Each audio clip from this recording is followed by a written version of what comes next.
اعوذ باللہ من الشیطان الرجیم بسم اللہ الرحمن الرحیم۔ سورہ مریم آیت نمبر 74 تا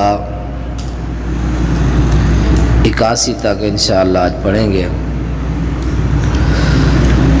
پیچھے مکہ کے مشرکین کا ایک اعتراض، انہوں نے ایک واہی قسم کا غلط قسم کا انہوں نے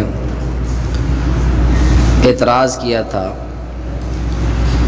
کہ ہم مجلس کے اعتبار سے، مال و متاع، شکل و صورت کے اعتبار سے اے ایمان والو تم سے کہیں زیادہ ہے۔ اللہ نے پھر اس چیز کا جواب دیا کہ تم سے پہلے ہم نے کئی بستیوں کو، کئی علاقوں کو ہم نے ہلاک و برباد کیا۔ تو یاد رکھ لیں، ایمان کا معیار صرف مال کی فراوانی نہیں ہے، ایمان کا معیار اعمال ہے، عقیدہ توحید ہے۔ آپ لوگوں نے اپنی نجات کا معیار شاید مال کو، دنیاوی اسباب کو سمجھ لیا، یہ ہرگز آپ کی بھول ہے۔ نجات کے لیے، کامیابی کے لیے مال کی فراوانی کوئی شرط نہیں ہے۔ کتنا صحابہ غریب اور تنگ دست تھے، پیارے پیغمبر علیہ السلام کی زندگی کئی دن چولہے میں آگ نہیں جلتی، غربت، فاقے، اصحاب صفا جو صرف مسجد میں بیٹھ کے کھانا کھاتے تھے، کوئی آ کے کوئی کھجوریں ڈال رکھ جاتا، کوئی کھانا دے جاتا، وہ کھاتے، سارا دن کام کرتے اور شام کو آ کے مسجد میں سوتے، وہیں دین سیکھتے سارا کچھ۔ تو اس لیے نجات و کامیابی کے لیے مال کا زیادہ ہونا یہ کوئی معیار نہیں ہے۔ اصل میں جو معیار عقیدہ توحید ہے، ایمان ہے۔ تو اللہ تعالیٰ نے پھر پیچھے بھی جواب دیا، آگے پھر مزید جواب دیا کہ جو بندہ گمراہ ہوتا ہے، اللہ تعالیٰ سب سے پہلے اس بندے کو مہلت دیتا ہے تاکہ حجت تمام ہو جائے، تاکہ وہ یہ نہ کہ مجھے موقع نہیں دیا گیا۔ اللہ اس کو موقع دیتا ہے تاکہ وہ بندہ پیچھے آ جائے۔ تو اس لیے اللہ تعالیٰ نے فرمایا کہ کل من کان فی الضلالۃ فلیمدد لہ الرحمن مدا، کہہ دے جو شخص گمراہی میں پڑا ہو تو لازم ہے رحمان اسے ایک مدت تک مہلت دے۔ فَلْيَمْدُدْ لَهُ الرَّحْمَانُ مَدًّا، تو لازم ہے رحمان اسے ایک مدت تک مہلت دے، تاکہ وقت اس کے اوپر کافی گزر جائے، حجت تمام ہو جائے کہ آپ کو وقت ملا تھا، پھر دعوت دینے والے بھی آئے تھے، حجت تمام ہو گئی، آپ نے کسی چیز کو بھی قبول نہ کیا، اب آپ حقدار ہیں جو ہے جہنم کے عذاب کے۔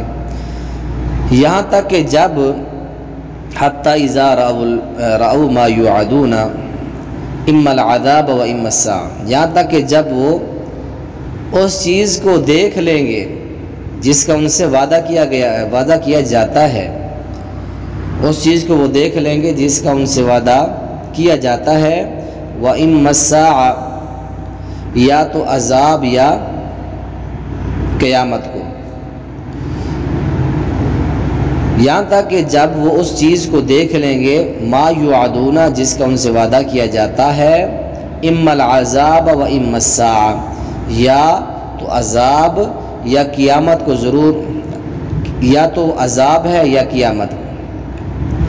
عذاب سے مراد یہ ہے کہ دنیا کے اندر مسلمانوں سے کوئی ان کی لڑائی ہو، جنگ ہو، اس کے اندر ان کو شکست ہو، مسلمانوں سے مارے جائیں، پھر ان کو پتہ چلے کہ کس طرح ہم اپنے مال و اسباب، ہمارا مال اسباب ہمارا کسی چیز کا، کوئی چیز بھی ہماری کام نہیں، لشکر کے اعتبار سے بھی ہم کمزور ہیں، ہر لحاظ سے ہم کمزور ہیں۔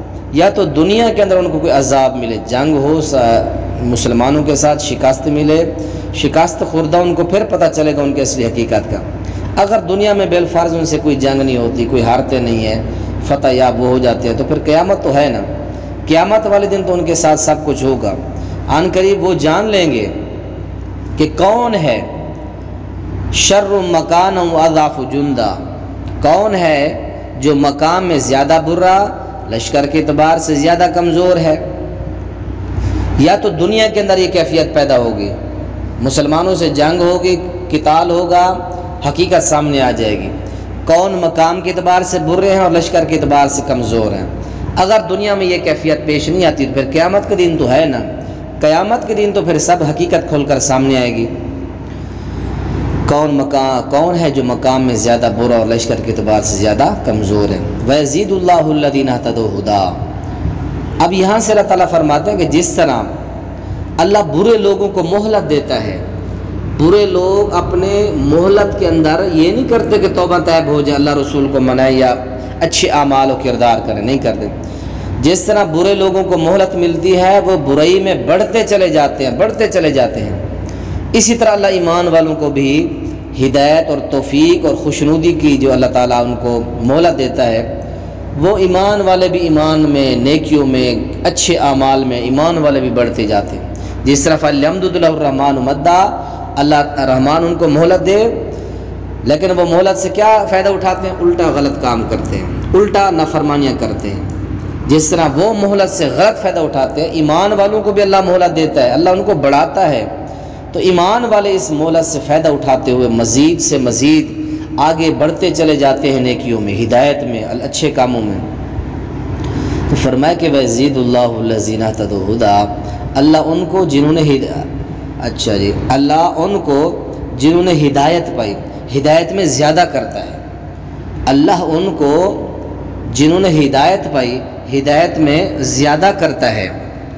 وَالْبَاقِيَاتُ الصَّالِحَاتُ، اور باقی رہنے والی نیکیاں تیرے رب کے ہاں ثواب کے اعتبار سے بہتر، انجام کے لحاظ سے کہیں اچھی ہیں، جس کی تفسیر آپ نے سورہ کہف کے اندر بھی پڑھی ہے۔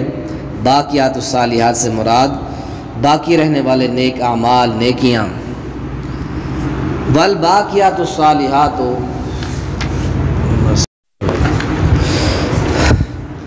باقی رہنے والی نیکیاں تیرے رب کے ہاں ثواب کے اعتبار سے بہتر اور انجام کے لحاظ سے کہیں اچھی ہے۔ آگے آفرائیتا سے لے کر فردہ تک یہ جو 2-4 آیات ہیں، ان کا ایک سبب نزول کہہ لیں، ان کا پس منظر شان نزول کچھ اس طرح ہے۔ حضرت خباب بن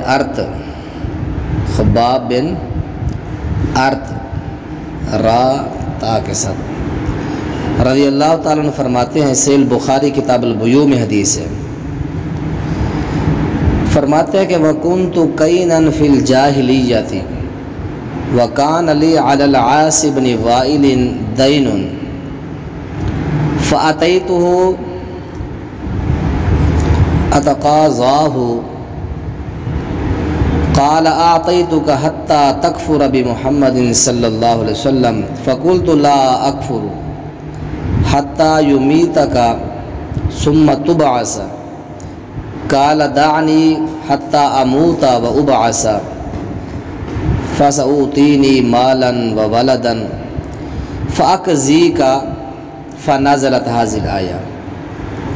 حضرت خباب بن ارت فرماتے ہیں کہ میں زمانہ جاہلیت میں لوہار کا کام کرتا تھا، میرا کچھ قرض تھا یہ عاصی بن وائل یا عاص بن وائل پر میرا قرض تھا۔ میں گیا اس کے پاس، اتقاضاؤ، اس میں نے تقاضا کیا بھئی میرا قرض ادا کر۔ اس نے کہا تھا کہ لا اعطیک حتی تکفر بمحمد، تو نبی پاک کی رسالت کا انکار کر، آپ کی رسالت کا انکار کر۔ آپ نے فرمایا کہ لا اکفر، میں نہیں کروں گا آپ کے نبی علیہ السلام کی رسالت کا انکار، تو مر کے دوبارہ زندہ ہو جا، میں پھر بھی اس کا انکار نہیں کروں گا۔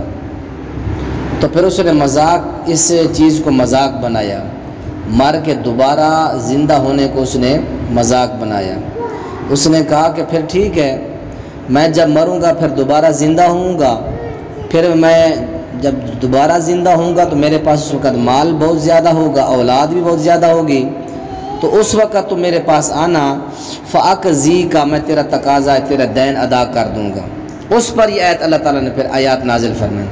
اللہ تعالیٰ فرماتے ہیں کہ ایک تو اس نے عقیدہ حیات بعد الممات کے اس نے انکار کیا، اور دوسرا کیا اس نے کوئی اللہ کے غیب یعنی جہاں اللہ تعالیٰ احکام لکھ کر رکھتے ہیں، یا اللہ تعالیٰ سے اس نے کوئی غیب کی خبر اس کے پاس آئی ہے کہ جب مرے گا، مر کے اٹھے گا، اس کے پاس مال ہی بہت زیادہ ہوگا، اولاد ہی بہت زیادہ ہوگی، یا اندر رحمان احدا، یہ اس نے کوئی اللہ کے ساتھ کوئی وعدہ کر رکھا ہے، اس نے کوئی ایسی نیکی کی ہے کہ اس کو امید ہو کہ مرنے کے بعد مجھے اولاد ہی ملے گی اور مال ہی زیادہ ملے گا۔ تو یہ اس بندے نے، عاص بن وائل نے عقیدہ حیات بعد الممات کا مذاق کیا۔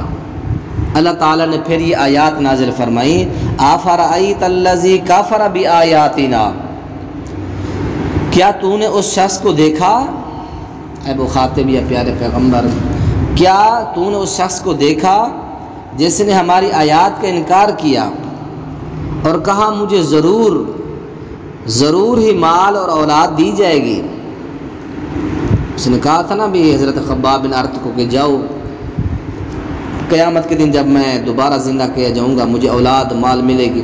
اللہ تعالیٰ اس کا کہتے ہیں قال لأوتین مالا وولدا،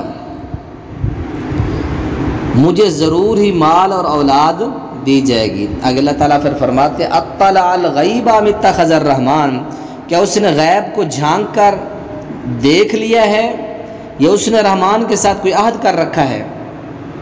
کیا کر رکھا ہے اس نے؟ غیب میں دیکھا ہے اس نے کہ اس کو اولاد ہی ملے گی، مال ہی ملے گا، یا اس نے اللہ کے ساتھ کوئی وعدہ کر رکھا ہے، کوئی ایسی اس نے نیکی کی ہے یا کوئی اس نے اچھا کام کیا ہے کہ اس کو امید ہو کہ مجھے آگے اللہ تعالیٰ کے فرمان کلا، ہرگز نہیں، کچھ بھی نہیں ہوگا۔ آخرت کے منکر جو کافر ہیں ان کو کوئی اولاد، کوئی مال، کوئی ان کی عزت افزائی نہیں ہوگی۔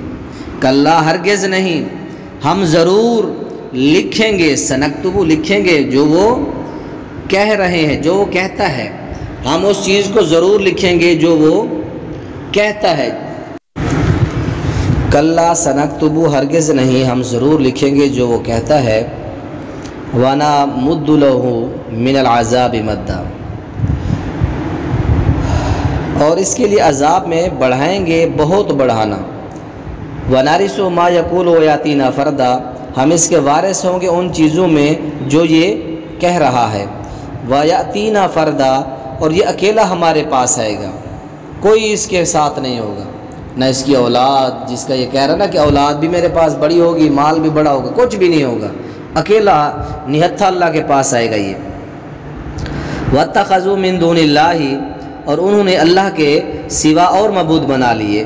کیوں بنائے؟ بنانے کا مقصد کیا تھا؟ لِيَكُونُوا لَهُمْ عِزًّا، تاکہ وہ ان کے لیے باعث عزت ہوں۔